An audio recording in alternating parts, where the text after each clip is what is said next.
Shalom, Bapak Ibu Saudara kasih dalam Tuhan kita Yesus Kristus.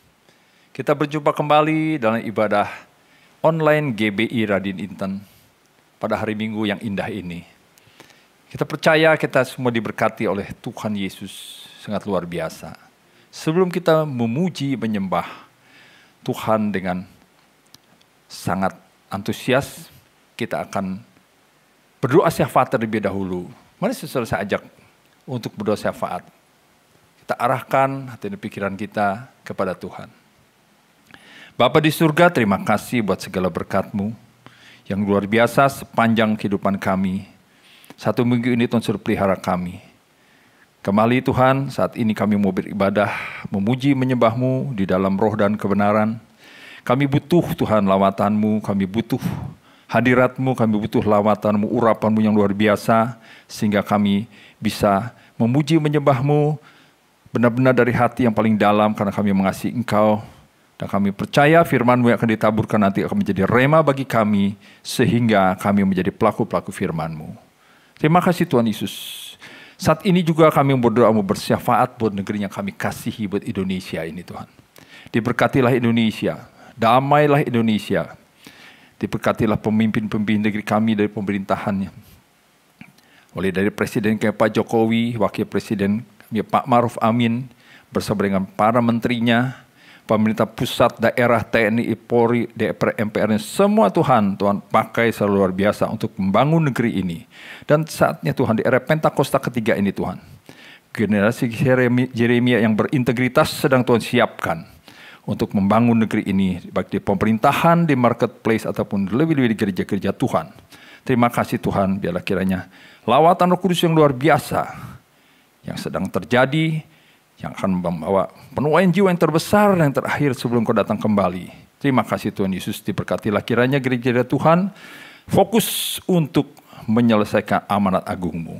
Terima kasih Tuhan Yesus. Secara khusus kami berdoa buat gembala sidang kami, Bapak Pendeta Dr. Insinyur Niko Nyotor Harjo.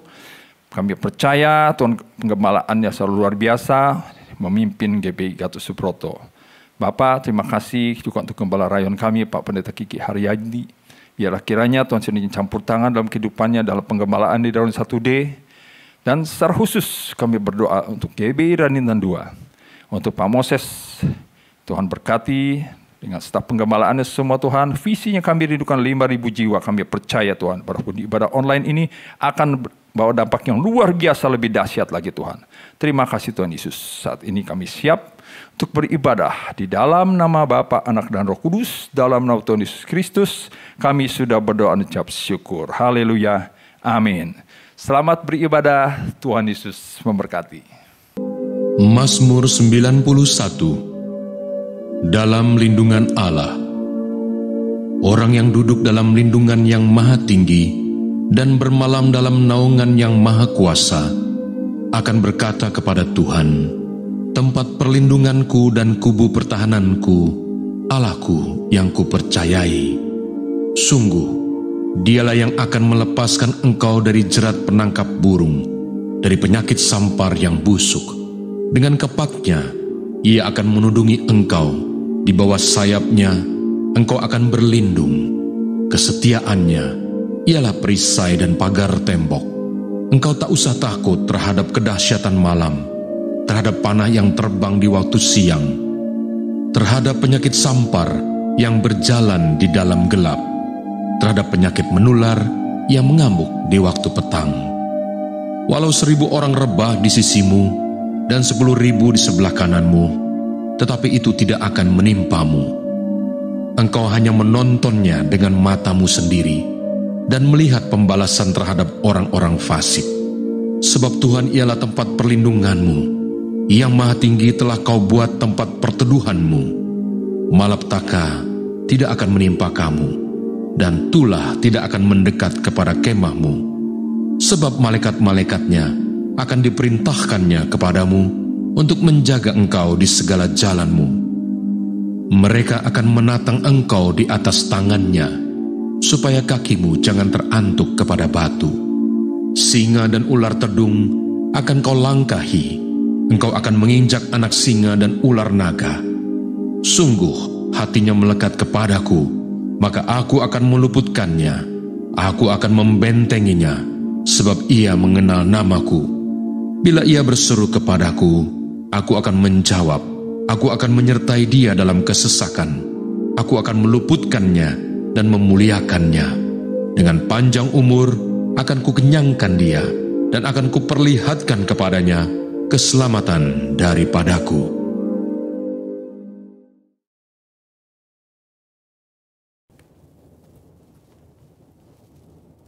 Shalom saudara, dalam edisi Voice of Pentecost kali ini, kita akan membahas mengenai hati-hati dengan mulutmu.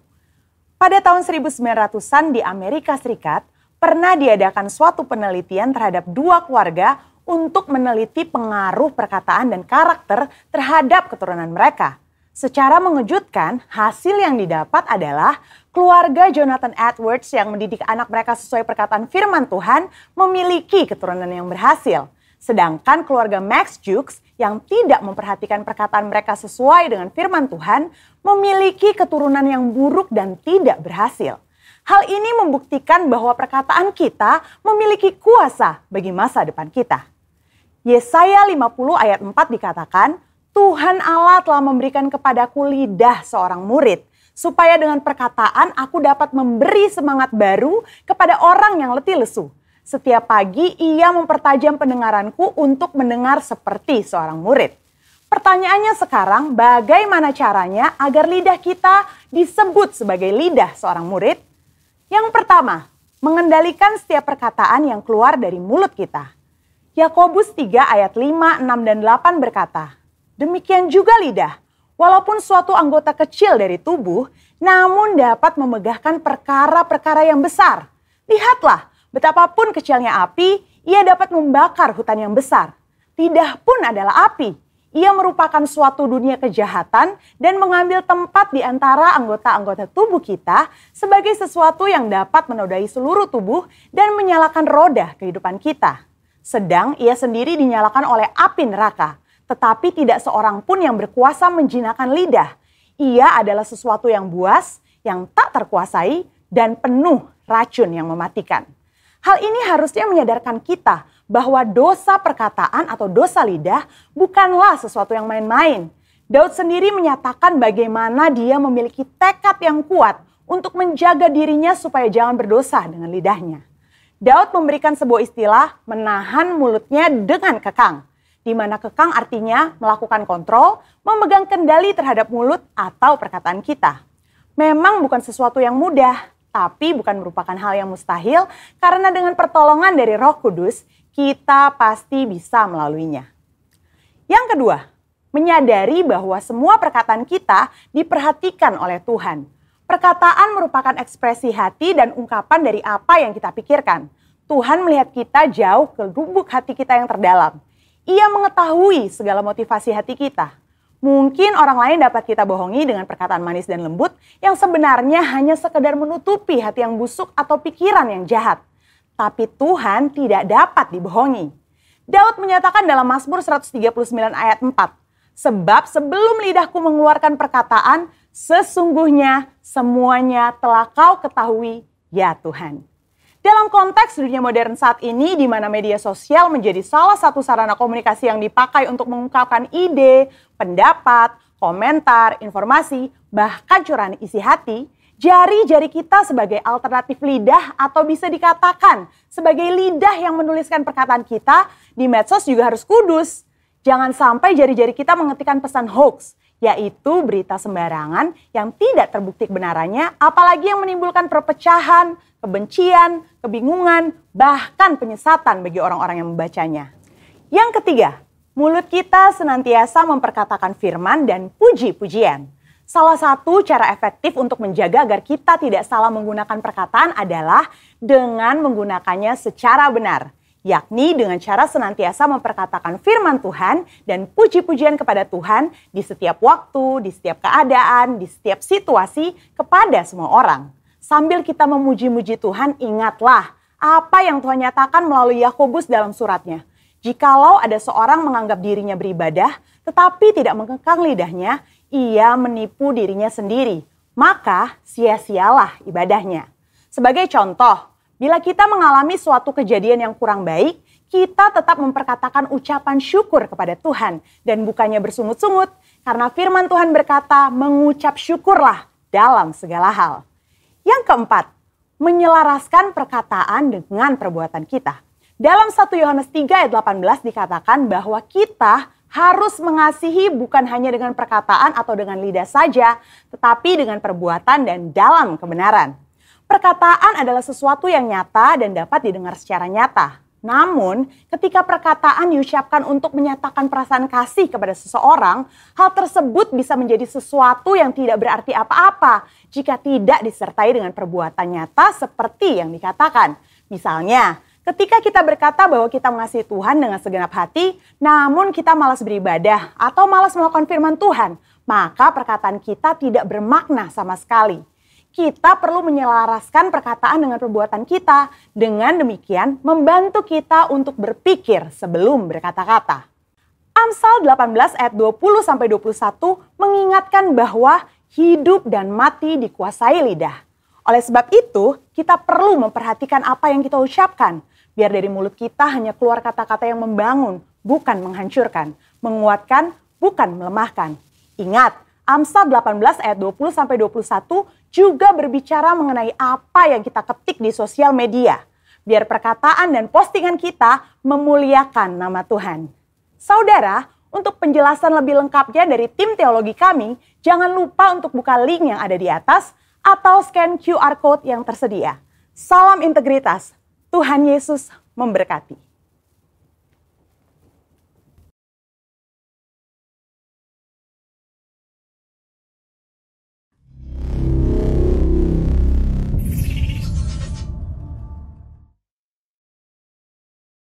Haleluya, puji Tuhan. Shalom Bapak Ibu Saudara. Mari sama-sama kita siapkan hati kita dimanapun kita berada hari ini. Mari kita arahkan hati iman kita kepada Allah yang kita kasihi, Yesus namanya. Terima kasih Tuhan. Bapak, kami bersyukur di hadirat-Mu hari ini. Kami ada, kami hidup ya Tuhan. Semua karena kemurahan-Mu, semua karena kebaikan Tuhan dalam hidup kami. Terima kasih Tuhan, terima kasih. Ini hidup kami Tuhan. Ini penyembahan kami Tuhan di hadirat-Mu. Mari Bapak Ibu Saudara, angkat tanganmu tinggi-tinggi, arahkan kepada Tuhan hari ini. Dan mulai bersyukur kepada Tuhan. Kami berterima kasih buat nafas yang Tuhan beri. Kami berterima kasih buat kesehatan yang Kau berikan atas kami Tuhan. Kami berterima kasih buat keluarga yang Tuhan berikan bagi setiap kami. Ini kami Tuhan. Ini kami ya Bapa. Kami bawa hidup kami sebagai penyembahan di hadirat-Mu. Terima kasih Tuhan. Terima kasih ya Roh Kudus. Terima kasih ya Tuhan Yesus. Terima kasih ya Tuhan. Mari kita memuji Dia. Kita mau menyembah Tuhan pagi hari ini. Thank you Lord Jesus. Mari katakan. Kau hiasi kehidupanku dengan kemurahan-Mu.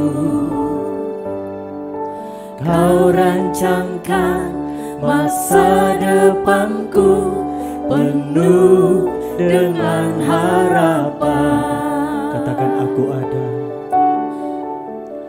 Aku ada saat ini, semuanya karena kasih-Mu.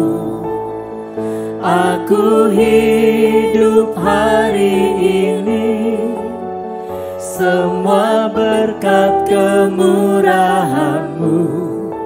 Terima kasih Yesus. Engkau sangat baik, teramat baik bagiku. Katakan Kau hiasi kehidupan kami. Kau hiasi kehidupanku dengan kemurahan-Mu. Kau rancangkan masa depanku penuh dengan harapan. Aku ada saat ini, semuanya karena kasih-Mu. Aku hidup hari ini, semua berkat kemurahan-Mu.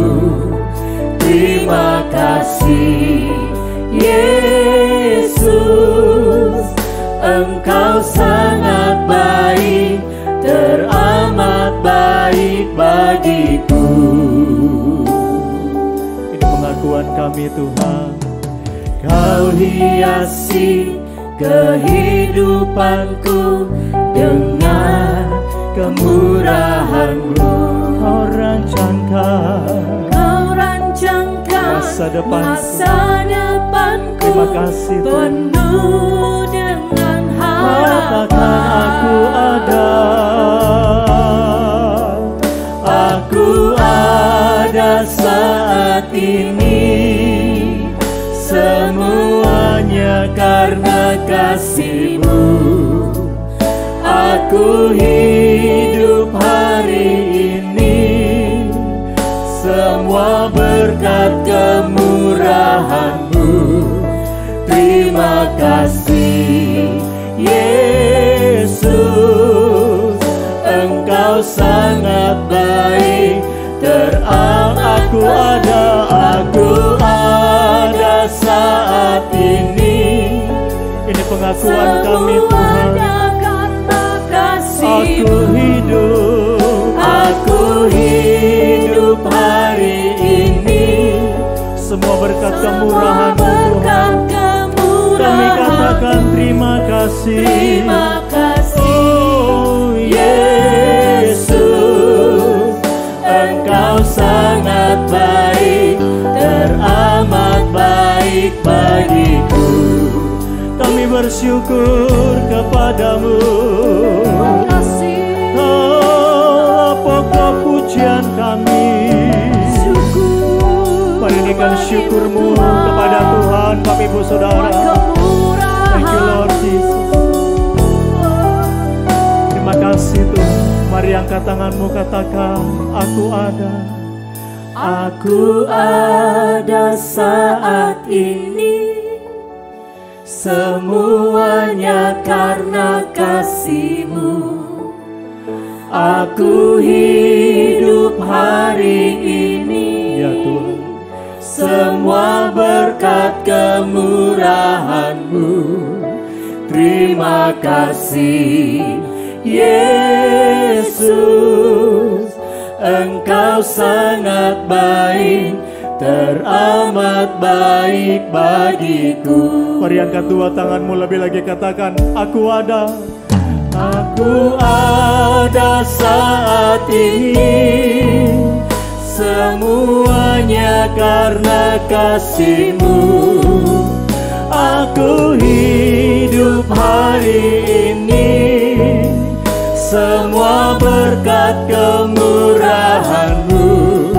Terima kasih Yesus, Engkau sangat baik. Mari sekali lagi katakan, aku ada saat ini, semuanya karena kasih-Mu.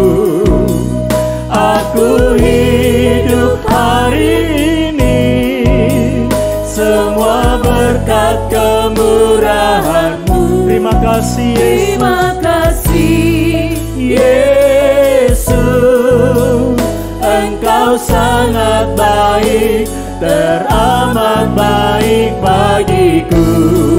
Yesus, Engkau sangat baik, teramat baik bagiku. Yesus, Engkau sangat baik, teramat baik bagiku. Kami menyadari Tuhan, kalau kami ada hari ini di hadirat-Mu, itu bukan karena kuat dan gagah kami Tuhan, Tapi karena kami tahu ada satu pribadi yang peduli akan hidup kami. Amin. Kami berharga di mata-Mu ya Tuhan. Terima kasih Tuhan. Kami bersyukur di hadirat-Mu ya Tuhan. Kami katakan terima kasih Yesus. Mari Bapak Ibu Saudara, Engkau yang ada di rumah-rumah, mari mulai buka suaramu dan sembah Tuhan. Engkau Allah yang layak terima sembah kami. Haleluya, layak untuk disembah. Anak domba Allah yang menghapus dosa manusia. Engkau Allah yang tidak pernah merancangkan kecelakaan bagi kami. Rancangan indah penuh harapan Kau sediakan.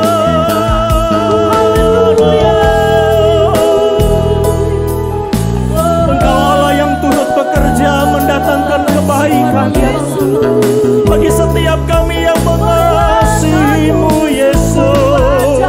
Haleluya, haleluya, terpuji-pujilah Yesusku.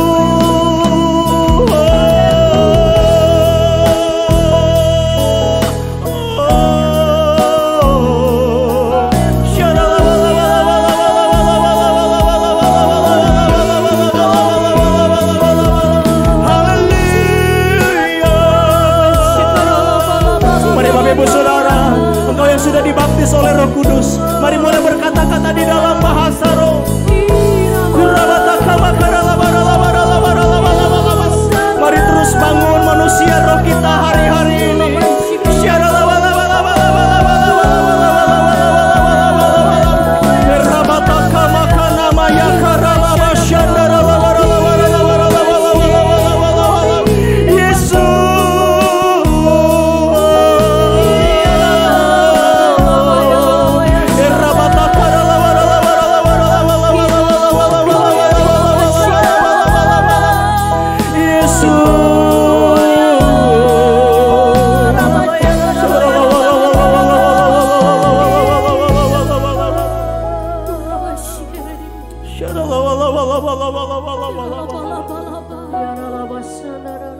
Selagi kami ada Tuhan, selama kami hidup Tuhan, kami mau ambil keputusan untuk kami tetap menyembah-Mu apapun kondisi kami hari-hari ini Tuhan.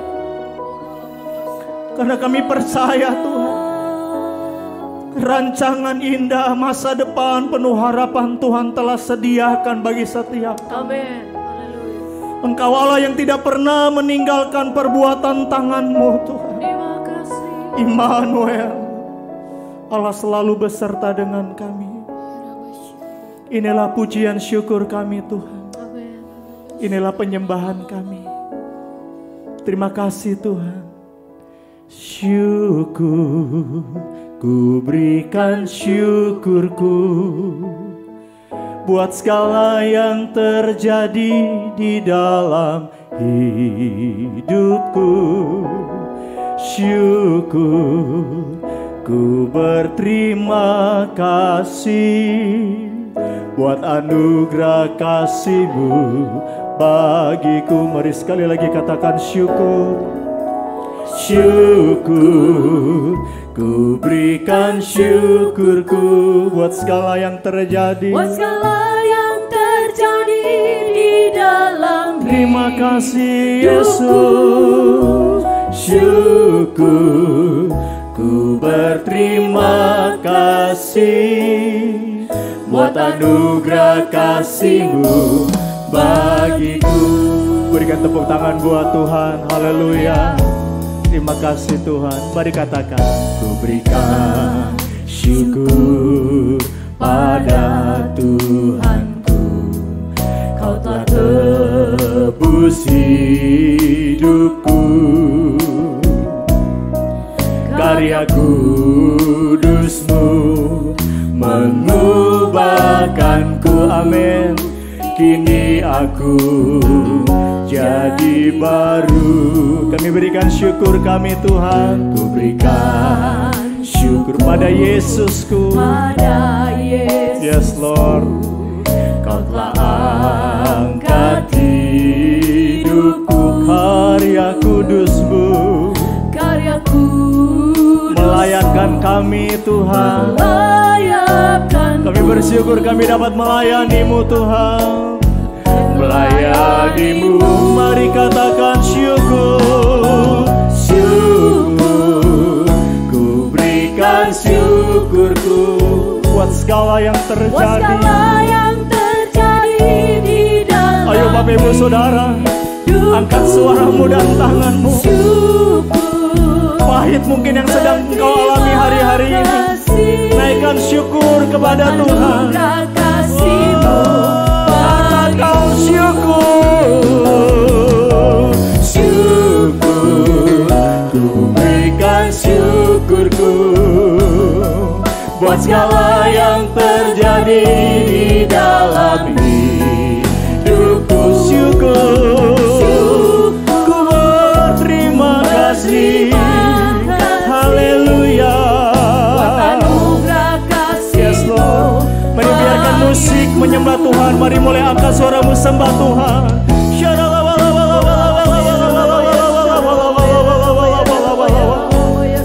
Engkau Bapa yang tidak pernah memberikan batu bagi anak-anak-Mu yang meminta roti Tuhan. Engkau Bapa yang tidak memberikan kalajengking dan ular bagi anak-anak-Mu yang meminta ikan Tuhan. Mari terus sembah Tuhan.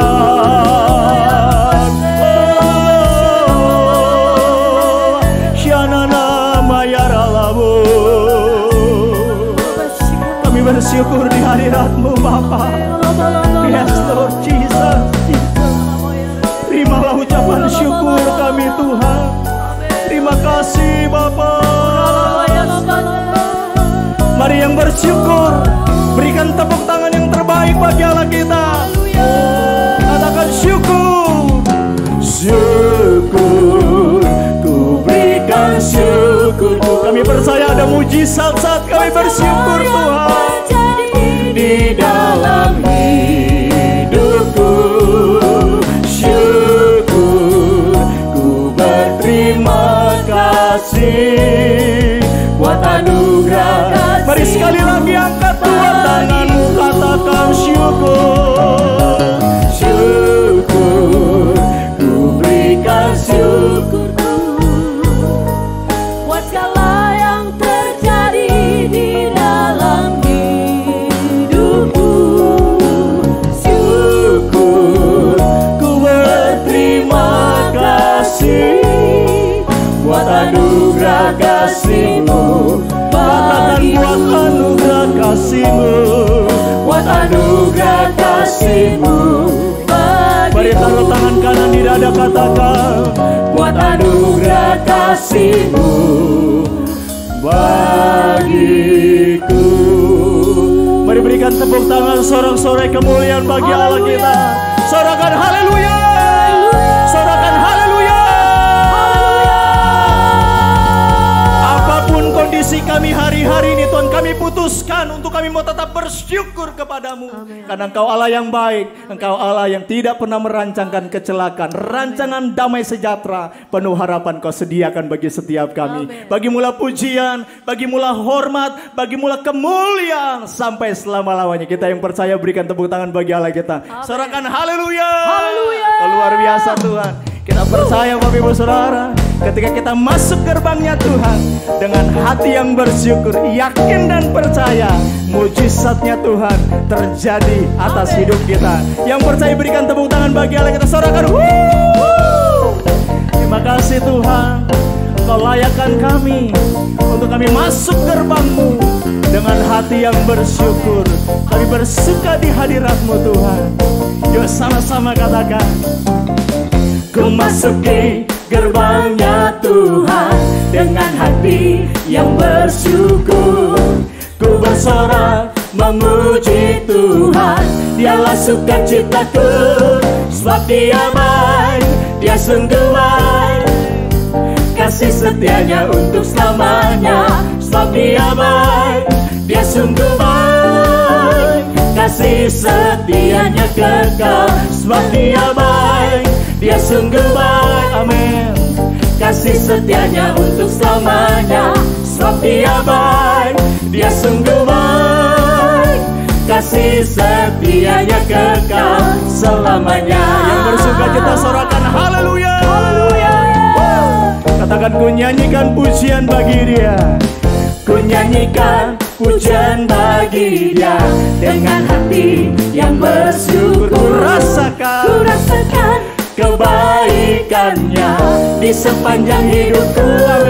Sebab Dia baik, Dia sungguh baik. Kasih setianya untuk selamanya, sebab Dia baik, Dia sungguh baik. Kasih sebab Dia baik, sebab Dia baik, Dia sungguh baik. Yes Lord. Kasih setianya untuk selamanya, sebab Dia baik, Dia sungguh baik. Kasih setianya kasihnya tak pernah berubah, dulu sekarang dan selamanya. Terpujilah Tuhan, terpujilah Yesus, terpujilah. Angkat suaramu, katakan amin.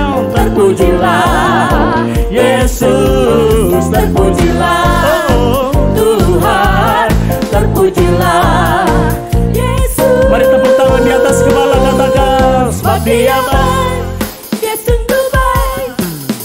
Kasih setianya untuk selamanya, sebab Dia baik, Dia sungguh baik. Kasih setianya kekal. Oh, sebab Dia baik, Dia sungguh baik.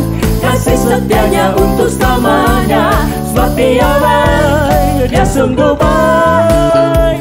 Kasih, katakan kasih, kasih setianya kekal. Kasih setianya kekal selamanya. Haleluya. Mari yang bersuka cita berikan tepuk tangan yang terbaik bagi yang kita sorakan. Haleluya. Engkau baik, Kau dahsyat, Kau luar biasa Tuhan. Haleluya, puji Tuhan. Puji nama Tuhan, senang kembali berjumpa dengan jemaat Tuhan, dengan keluarga besar rohani hari ini. Selalu menjadi sebuah sukacita bisa hadir dalam kehidupan Anda walaupun lewat virtual, walaupun lewat gadget, walaupun lewat internet. Tetapi saya tetap bersyukur dengan pandemi ini karena bagaimanapun Tuhan pakai kita semua menjadi tanpa batas. Tidak bisa dibatasi oleh ruang, tidak bisa dibatasi oleh waktu, tidak bisa dibatasi oleh kondisi. Kapanpun, dimanapun, pelayanan kita bisa terus berjalan, tidak bisa dibatasi oleh apapun. Dan itu adalah overflow, itu adalah luapan. Bahwa pandemi ini tidak menghentikan luapan anugerah Tuhan. COVID-19 tidak menghentikan luapan hati Tuhan untuk Tuhan memenangkan bangsa-bangsa. Beberapa hari yang lalu saya menerima satu gambar meme di mana iblis berkomunikasi dengan Yesus.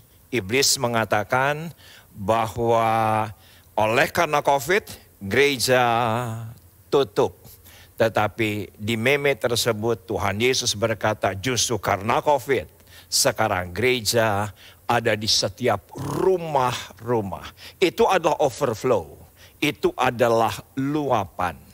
Nah, kita akan pelajari overflow luapan ini agar semua Anda yang ada di rumah justru di saat zaman pandemi ini merasakan luapan kesembuhan, luapan kasih karunia, luapan kemenangan. Apapun juga, bahkan dosa sekalipun tidak bisa dapat menghentikan luapan kebaikan Tuhan dalam kehidupan kita. Kita akan berdoa. Bapa, terima kasih untuk luapan anugerah, luapan kasih karunia yang tidak akan pernah dapat tertahankan oleh apapun juga. Oleh siapapun juga, bahkan oleh karena dosa sekalipun.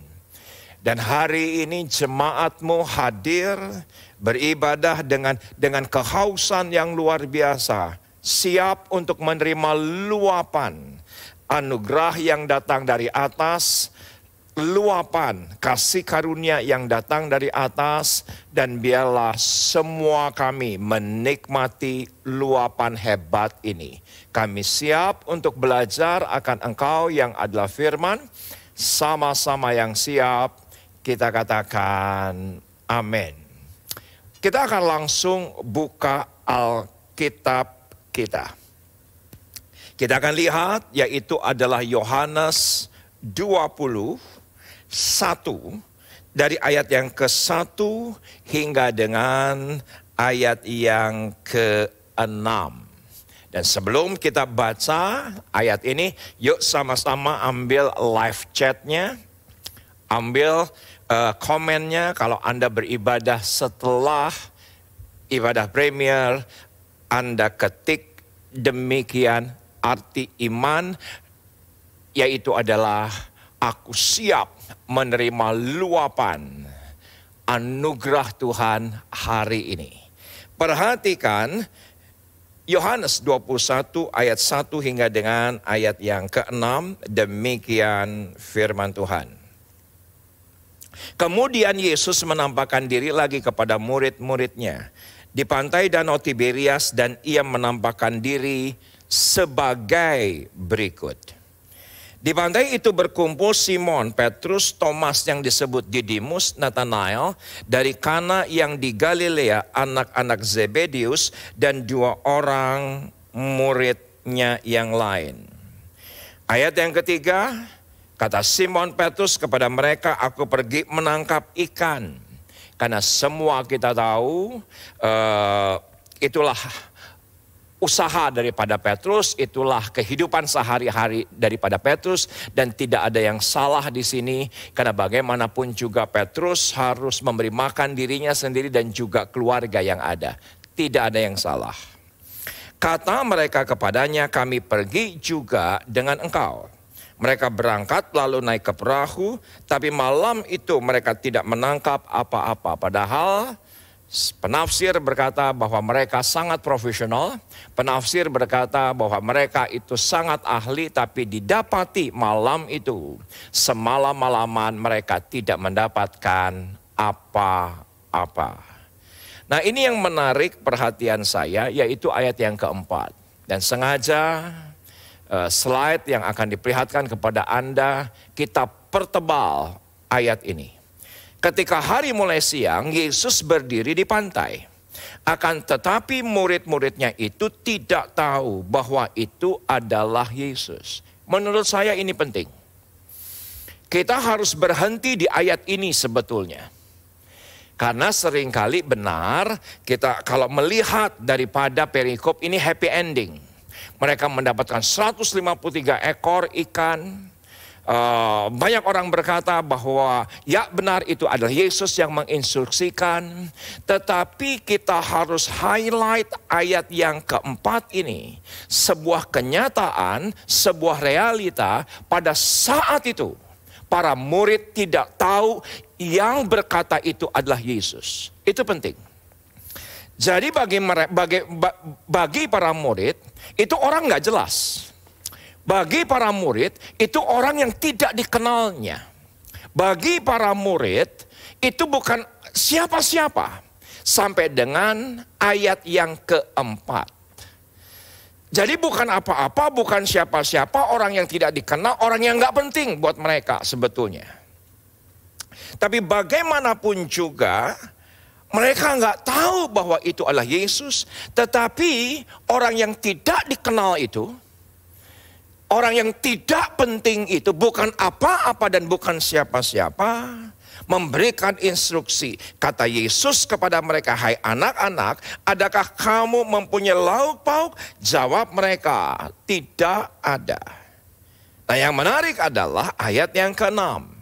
Ternyata orang yang tidak dikenal itu, unidentified person itu, orang yang dimana mereka nggak tahu siapa itu.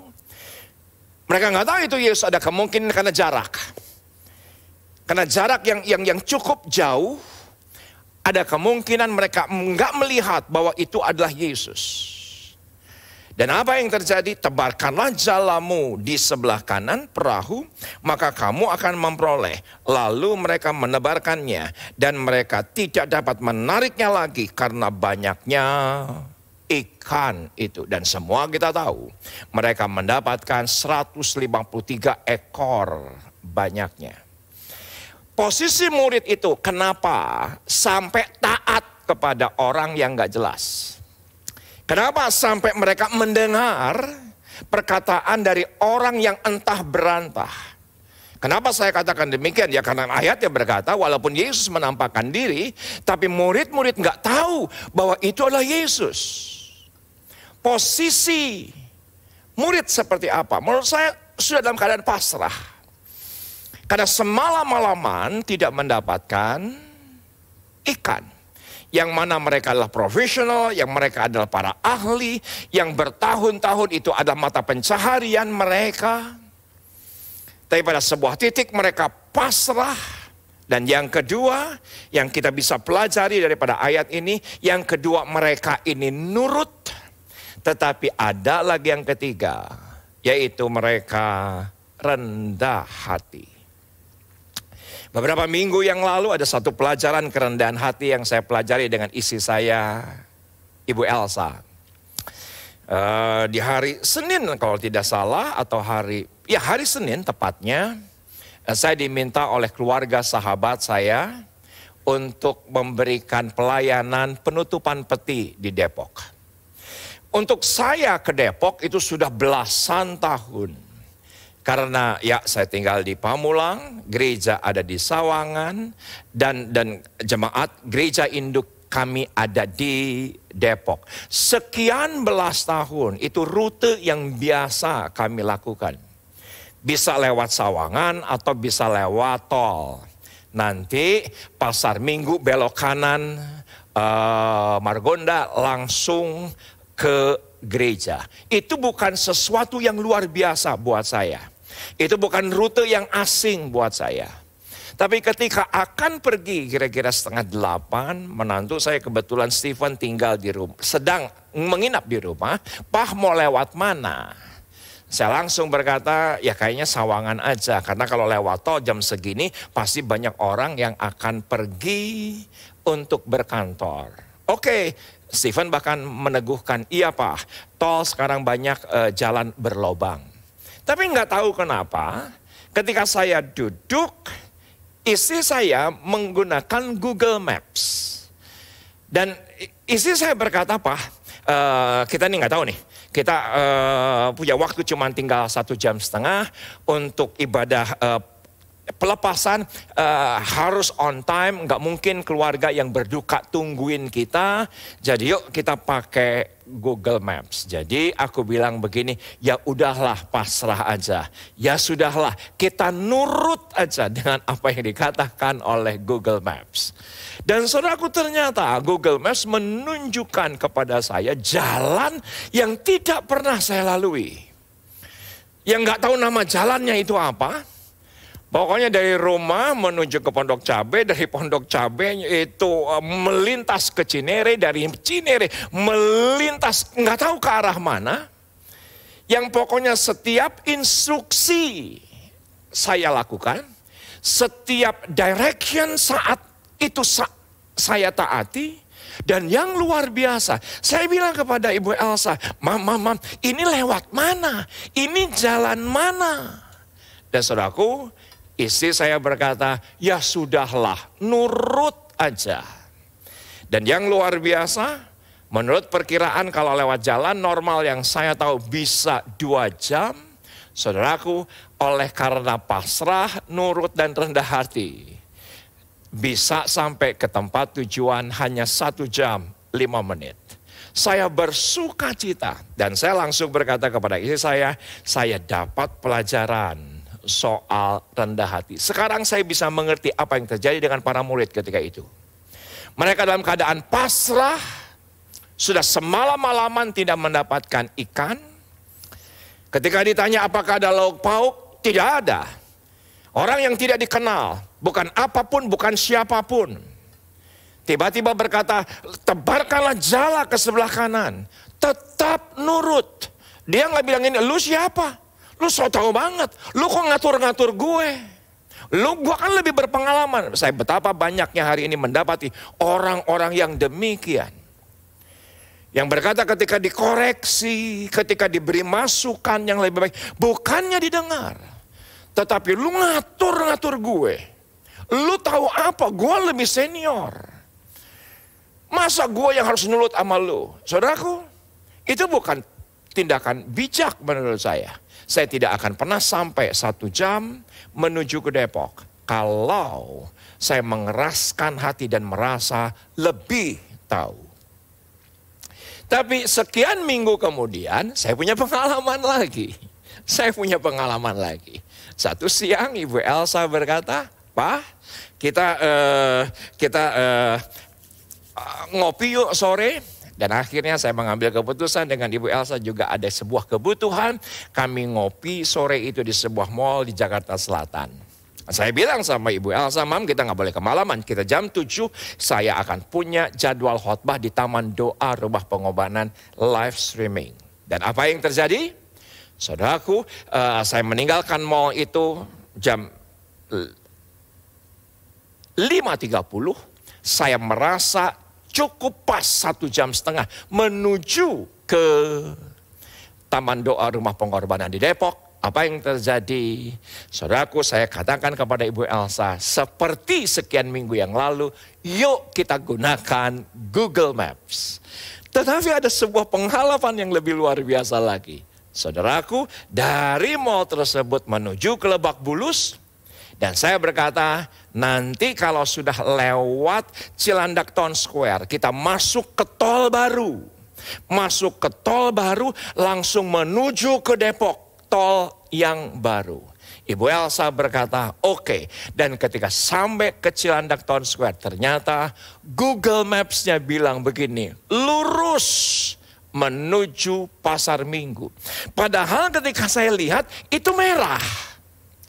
Itu merah, tapi lewat jalan tol yang baru, tidak direkomendasikan, tapi jelas-jelas biru. Saya harus ambil keputusan. Dan akhirnya saya ambil keputusan, saya bilang itu jelas-jelas merah. Kita bukannya nggak mau taat, tapi jelas-jelas merah. Saudaraku, apa yang terjadi? Saya ambil ke kiri dan ambil jalan tol baru. Saudaraku, Anda tahu, ternyata Google Maps yang ngasih tulisan di bawahnya, unknown road. Jadi Google Maps yang nggak tahu bahwa itu ada jalan baru, gitu ceritanya. Ketika sampai, ternyata, Pak, ini jalan tol baru, ya benar lancar. Tapi kan kita tahu, di ujungnya, nanti kita keluar menuju ke Depok, itu kita harus lewati jalan yang macet. Dan apa yang terjadi? Ternyata Google Maps-nya bisa mendeteksi kembali itu jalan, diinformasikan kamu harus keluar jalan daripada gate Andara. Dan apa yang terjadi? Kita ikuti jalannya pada sampai sebuah titik, ada informasi dari Google Maps bilang gini, belok kanan, dan masuk ke jalan tol Cinere. Dan saya dengan Ibu Elsa cukup berteman. Itu gimana Google Maps? Kita jelas-jelas tujuannya ke Depok, tapi disuruh belok kanan.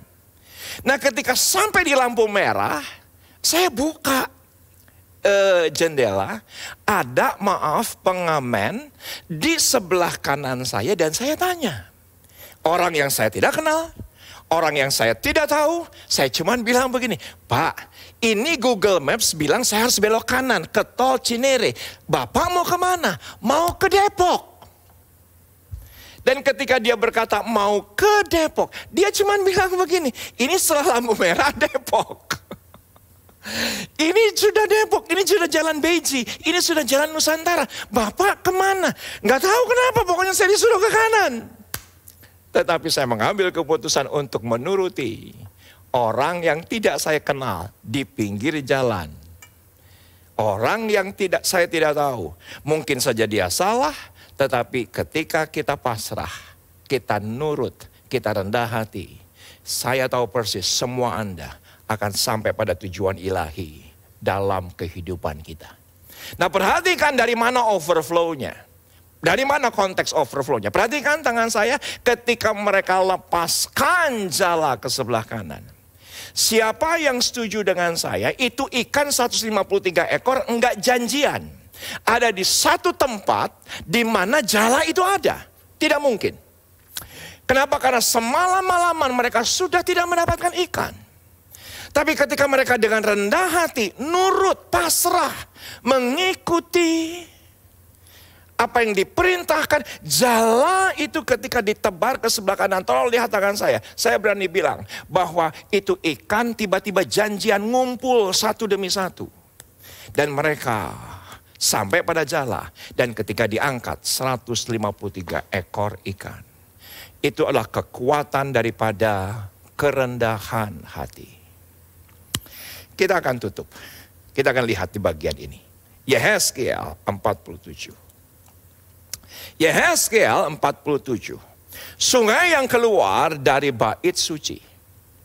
Ini merupakan doa daripada saya agar hati kita, hidup kita, apa saja yang kita kerjakan, saudaraku, ketika kita punya kerendahan hati, Tuhan bisa luapkan semua yang baik dalam kehidupan kita. Saudara masih ingat apa yang terjadi dengan Nuh ketika itu? Karena dengan pasrah, nurut, rendah hati, mengikuti apa yang Tuhan perintahkan untuk membuatkan bahtera. Saudaraku, peneliti mengatakan bahwa yang terkumpul ketika itu 50.000 ekor binatang. Baik yang melata, baik yang di udara. Siapa yang sepakat dengan saya? Hanya dengan kerendahan hati Nuh, itu yang namanya binatang ngumpul sendiri. Nggak mungkin Nuh 50.000 ekor binatang dia buru. Tidak mungkin. Pasti ngumpul sendiri. Saudaraku, itu adalah overflow. Saya berdoa, saudara sungguh-sungguh mengalami berkat Tuhan yang luar biasa, di mana Tuhan yang kirimkan itu sendiri dalam kehidupan kita. Saudaraku, tulis di chat saat ini, tulis di komen saat ini, biar hidupku menjadi jala yang terbuka. Dan berkat Tuhan mengalir, meluap ke dalam kehidupanku. Kita lanjutkan.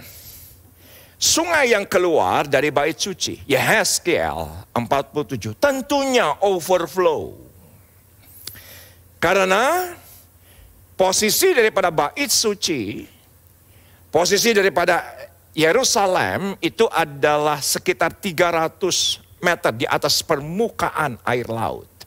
Kalau ada titik nol daripada permukaan air laut, kira-kira 300 meter di atas permukaan air laut. Pastinya ketika sungai itu mengalir dari bait suci, dari Yerusalem, itu pasti overflow, mengalir. Kemudian ia membawa aku kembali ke pintu bait suci, dan sungguh ada air keluar dari bawah ambang pintu bait suci itu dan mengalir menuju ke timur, sebab bait suci juga menghadap ke timur, dan air itu mengalir dari bawah bagian samping kanan dari bait suci itu sebelah selatan mezbah. Yang menarik perhatian saya, kemana sungai itu mengalir? Dan itu sangat penting untuk kita pelajari, yaitu ayat yang ke-8. Di mana ketika sungai itu meluap, benda-benda mati menjadi hidup, sesuatu yang ajaib Tuhan kerjakan, yang tidak mungkin menjadi mungkin. Kemanapun air itu mengalirkan, ada kesembuhan, ada kemuliaan. Dan ternyata air itu ayat yang ke-8. Ia berkata kepadaku, sungai ini mengalir menuju wilayah timur dan menurun ke arah Yordan dan bermuara di Laut Asin, air yang mengandung banyak garam, dan air itu menjadi tawar. Sehingga kemana saja sungai itu mengalir, segala makhluk hidup yang berkeriapan di sana akan hidup. Ikan-ikan akan menjadi sangat banyak, sebab kemana saja air itu sampai, overflow. Air laut di situ menjadi tawar dan kemana saja sungai itu mengalir, semuanya di sana menjadi hidup. Saudaraku, rendah hati tampaknya lemah. Ya. Tetapi sangat kuat. Terlihat sepertinya di bawah, tetapi sesungguhnya ada di atas. Hati-hati, semakin hari ada seorang hamba Tuhan berkata ini adalah deceive era. Apa itu deceive era? Yaitu adalah di mana momen-momen, di mana era, di mana momentum yang segala sesuatunya menipu. Segala sesuatunya menipu. Tapi biarlah kebenaran hari ini kita tidak tertipu. Ya, kerendahan hati. Itu sepertinya kita lemah padahal kita kuat. Kerendahan hati itu sepertinya di bawah, tapi sesungguhnya kerendahan hati itu di atas. Itu penting. Yang pertama yang saya bisa pelajari, orang yang rendah hati pasti akan belajar terus. Karena dia merasa belum pandai. Ketika ada masukan, ketika ada koreksi, dia akan terus belajar. Ya benar, tidak semua yang koreksi atau kritik atau masukan kita harus terima, kita juga harus timbang. Tetapi hati kita itulah yang penting. Ketika sikap hati kita benar di hadapan Tuhan, bahwa kita mau terus rendah hati, mau terus belajar, maka menurut saya orang yang rendah hati, sikap yang pertama adalah karena dia merasa tidak pandai, karena dia merasa tidak pintar, dia akan terus belajar. Saya tadi berkata bahwa ini deceive era, ini deceive moment, hati-hati. Sepertinya kita tahu, sepertinya kita bisa, sepertinya kita mampu, padahal segala sesuatu sudah berubah.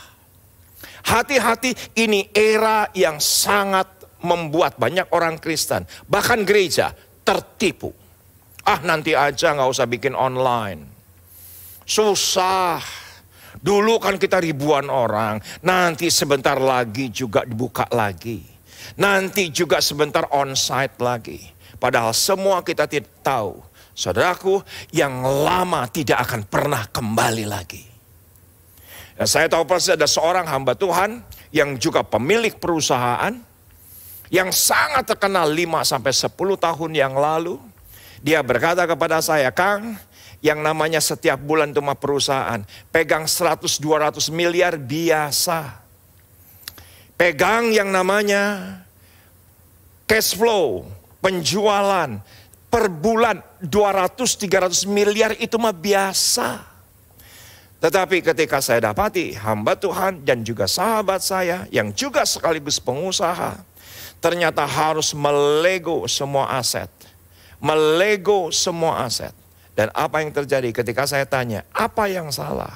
Ternyata dia bilang begini, kesalahan terbesar kami tidak mau belajar dari penjualan yang semula offline, sekarang online. Dia berkata sekarang, bukan hanya kami nggak pegang 200-300 miliar setiap bulan. Sekarang kami sudah menyatakan bahwa perusahaan kami bangkrut. Kenapa? Karena tidak mau belajar. Saya berdoa jemaat Tuhan, kita harus menyesuaikan diri. Lemesin aja. Lentur dengan keadaan. Kalau memang zamannya seperti ini. Kita yuk cepat belajar, cepat buka diri, cepat baca buku. Cepat mendengar. Jangan merasa hebat, jangan merasa sok tahu. Tidak akan pernah. Justru orang-orang yang menganggap rendah hati itu rendah. Rendah hati itu lemah. Rendah hati itu nanti kita diinjak-injak. Saudaraku, justru ini adalah deceive moment. Di mana banyak orang yang tertipu. Yang mana mereka merasa, enggak 5 tahun yang lalu saya bisa. 10 tahun yang lalu saya tetap bisa bertahan. Ini zaman sudah berbeda. Tidak akan pernah kembali lagi dengan masalah. Mungkin ada di antara Anda, oh enggak apa-apa, hari ini saya masih oke kok. Pembeli masih datang, hari ini tenang kok, jemaat masih datang. Tetapi Anda harus mengerti, jemaat atau pembeli yang datang hari ini bagaimanapun juga, umurnya akan terus bertambah dan digantikan dengan generasi yang baru. Di mana mereka tidak lagi menyukai yang namanya offline. Mereka akan tetap bertahan dengan online. Gereja harus siap, Anda juga harus siap. Pada saat kita merasa tidak perlu belajar. Perhatikan ini. Saat itulah justru kita juga perlu belajar banyak. Arti akan kerendahan hati. Iya. Justru ketika kita merasa tidak perlu belajar, justru pada saat itulah kita harus belajar banyak mengenai kerendahan hati. Saya sungguh alami dalam 12 bulan terakhir ini. Kalau saya gak mau lagi belajar, gak mau lagi terbuka, saya tahu itu bukan persoalan apakah saya malas atau tidak. Itu persoalan kerendahan hati. Yang kedua, orang yang rendah hati disukai oleh banyak orang. Seperti Yesus sendiri. Seperti Yesus sendiri. Ia dikasihi oleh Allah dan dikasihi oleh manusia. Kita belajar kepada Rut. Rut 2 mengatakan bahwa ketika Rut bilang kepada Naomi, aku akan ngambil jelai. Aku akan ke Padang. Dan ternyata kebetulan ternyata itu adalah milik daripada Boas. Ayat yang di bawahnya berkata, ketika Boas sampai di ladang, dia berkata apa? Dia bilang begini kepada semua pekerjanya, bahwa Tuhan memberkati engkau. Betapa rendah hatinya seorang namanya Boas. Dia yang pemilik ladang, dia bos, tapi punya akhlak yang luar biasa mulia. Bukan bawahannya terlebih dahulu, tetapi dia yang terlebih dahulu berkata, Tuhan memberkati engkau. Itu adalah akhlak ilahi. Dan semua kita mengerti dari kehidupan seorang Boas. Lahir Obed, lahir Isai, lahir Daud. Ujungnya Yesus yang menjadikan Anda dan saya diselamatkan. Itulah overflow. Dari seorang Boas mengalir aliran ilahi. Jangan pernah merasa mulia dengan merendahkan orang lain. Jangan merasa kita lebih tinggi ketika kita merendahkan orang lain. Jangan kita merasa lebih hebat dengan kita mencibir keberadaan orang lain. Karena kemuliaan akan dimiliki oleh mereka yang rendah hati. Orang yang rendah hati akan mudah bergaul. Orang yang rendah hati akan disukai oleh banyak orang. Orang yang rendah hati akan mudah lobbying akan dibuka, networking akan dibuka. Segala sesuatu akan dibuka, pertemanan akan dibuka. Dan kalau boleh saya bersaksi satu hal hari ini. Kalau saya ada sebagaimana saya ada hari ini. Saya tidak punya harta banyak. Tapi saya punya teman banyak. Saya punya teman banyak. Dan menurut saya harta di hari terakhir justru di hari pandemi bukan sekedar uang. Yaitu pertemanan, yaitu persahabatan. Dan dibutuhkan kerendahan hati. Jangan anggap dirimu paling mulia. Enggak, saya paling bisa, saya paling senior, saya yang paling dipakai Tuhan. Saudaraku, yang namanya networking akan tertutup. Bukankah Alkitab dengan jelas berkata, tidak baik engkau seorang diri saja. Karena bagaimanapun tidak ada yang pernah orang berhasil sendirian. Kita membutuhkan orang lain. Yang ketiga, kita akan pelajari. Orang yang rendah hati pasti dapat mengendalikan dirinya. Walaupun dia merasa benar, walaupun dia merasa hebat, walaupun dia merasa berpengalaman, dan lebih mementingkan kepentingan bersama. Seperti ketika murid ketika itu tidak mendapatkan ikan semalam-malaman. Kalau dia mementingkan dirinya sendiri, nggak pusing, keluarga saya nggak makan juga nggak apa-apa. Nggak perlu nurut, ini orang nggak jelas. Bukan apa-apa dan bukan siapa-siapa. Ngapain nurut orang enggak jelas. Saudaraku, kita tidak akan pernah sampai untuk kepentingan bersama. Itu memuliakan nama Tuhan. Saya mengucap syukur, saya ketemu dengan orang yang tidak jelas di perempatan lampu merah. Saya bertanya, ini Google Maps harus ke kanan. Cinere, Depok di mana? Untung saya nurut. Dan ketika saya nurut, apa yang terjadi? Maka kepentingan bersama, saya bisa datang on time. Tidak terlambat dan akhirnya memuliakan nama Tuhan. Orang yang rendah hati pasti dapat mengendalikan dirinya. Pasti bisa mengendalikan dirinya. Karena dia tahu bahwa kekuatannya terbatas. Dia tahu bahwa kekuatannya tidak seberapa. Yang keempat, orang yang rendah hati selalu mengucap syukur dalam segala hal dan mengandalkan Tuhannya. Karena kita tahu bahwa semua datang dari atas, tidak ada yang baik dalam kehidupan kita. Tidak ada yang mulia dalam kehidupan kita. Tetapi biarlah kita tetap rendah hati. Dan Anda harus chat slide ini. Walaupun ini bisa di capture, tapi tolong diketik. Supaya ketika Anda mengetik, itu ada kekuatan daripada kerendahan hati yang mana Yesus adalah contoh daripada kerendahan hati yang luar biasa. Dia mau melayani sama seperti manusia, meninggalkan kealahannya untuk menjadi sama seperti manusia. Perhatikan, kesalahan yang membuat kita rendah hati itu lebih baik. Bukan saya berkata saya mentolerir dosa. Tapi bagaimanapun juga dalam kehidupan pasti ada ketidaksempurnaan. Ketidaksempurnaan, saya tidak mentolerir dosa. Ketidaksempurnaan akan membuat kita rendah hati. Itu lebih baik daripada sebuah pencapaian, sebuah keberhasilan yang membuat kita sombong. Yang membuat kita sombong. Dengan pelayanan gereja online, setiap minggunya saya review. Saya tuh bersyukur kepada Tuhan kalau ada yang gak sempurna. Kenapa? Justru supaya gak sombong. Saya tuh bersyukur kalau ada segala sesuatu kesalahan, ketidaksempurnaan, keterbatasan. Saya bersyukur walaupun saya berusaha untuk memberikan kepada semua Anda pelayanan production konten ini sempurna. Tapi saya kadang-kadang bersyukur. Bukan karena pencapaian demi pencapaian yang saya syukuri terhadap kesalahan dan keterbatasan. Itu pun kita harus bisa syukuri.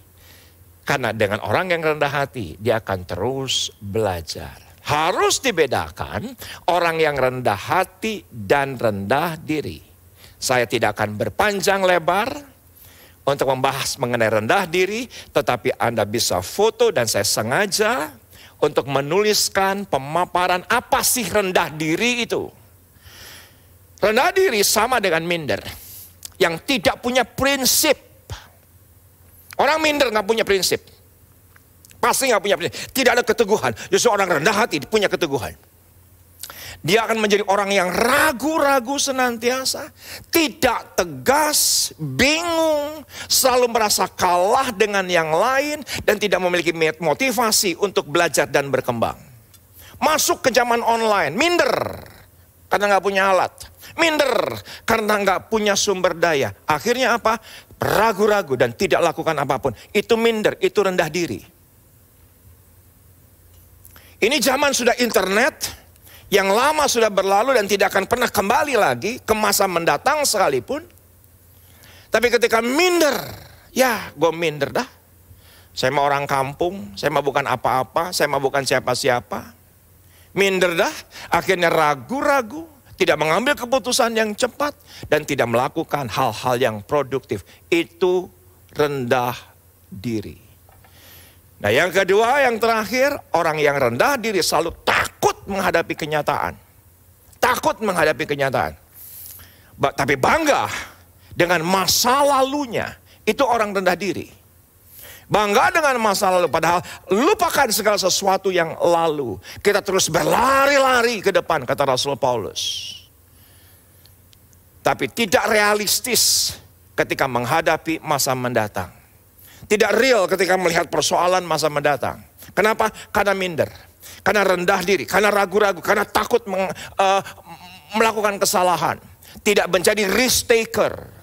Saudaraku, terkadang kita harus menjadi risk taker. Kita menjadi orang-orang yang berani mengambil resiko. Berani mengambil resiko. Ketika gereja online ini diadakan, ketika kita bangun sedemikian rupa, kami harus jual aset. Yang penting kami harus jual untuk membangun online. Saya tahu itu beresiko.